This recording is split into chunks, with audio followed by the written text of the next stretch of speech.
The wheelbarrow remote control vehicle, or RCV, fires a weapon to deal with a suspicious package.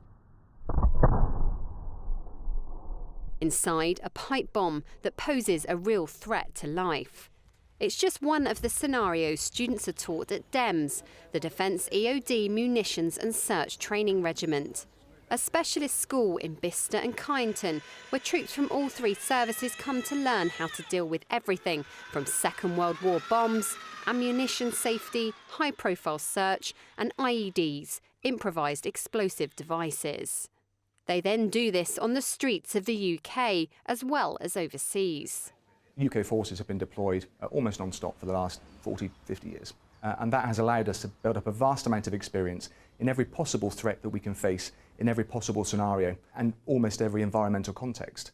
Now, there is no point in trying to teach everybody every possible sort of device or scenario that you'll face. What we do teach are the underlying principles and philosophies. The reality is that it's the foundation of those philosophies and principles that underpin the training that allows the operators and the searchers and the ammunition technical officers to react accordingly to each new threat they face. At the Felix Centre in Kyneton, the IED disposal squadron train across a 600-acre site. There are replica petrol stations here, homes and cafes complete with furniture, as well as rural scenarios to deal with.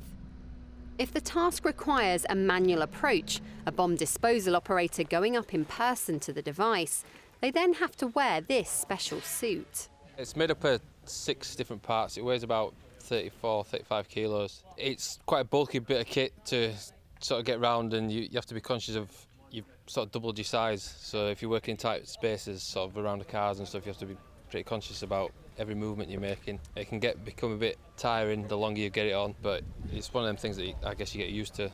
The longer you wear it and the more you get used to it.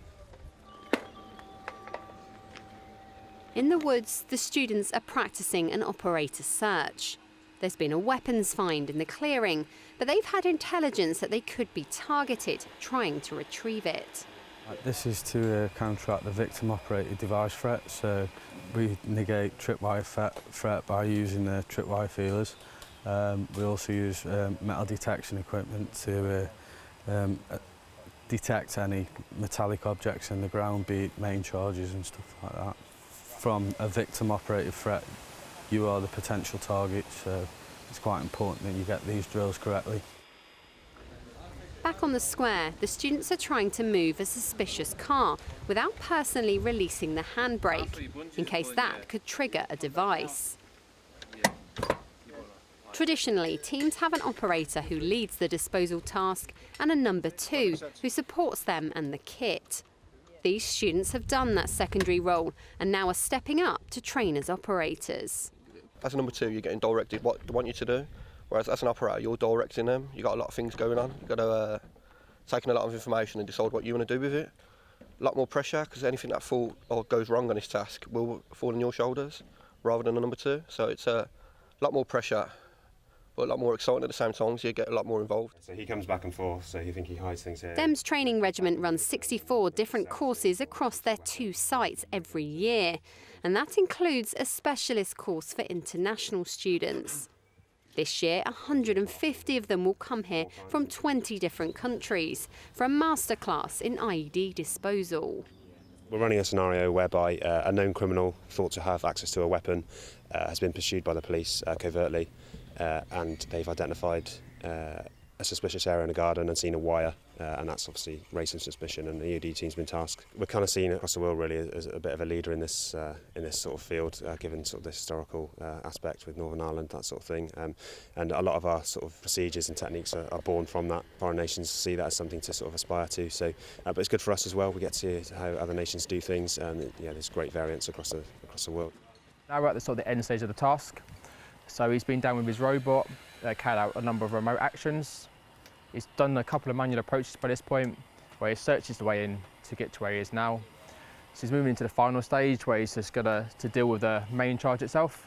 He's looking to locate that, and then he's going to look at X-raying that to make sure there's nothing inside that main charge at all, and he's safe to carry on from that point there. You've got to be very calm and sort of have patience as well. A lot of logical thinking, So you need to be able to deal with multiple things going on at once because quite a lot happens at one time. So you need to be able to sort of filter what's the most important, deal with the biggest threat or what you need to deal with first, and do that all in a safe manner, keeping calm and control the area you're in at the same time. Across the UK, bomb disposal teams deal with thousands of call-outs every year to keep the public safe. Skills learnt from Northern Ireland to Afghanistan make British personnel world leaders in the field. And this specialist school where they learn their craft.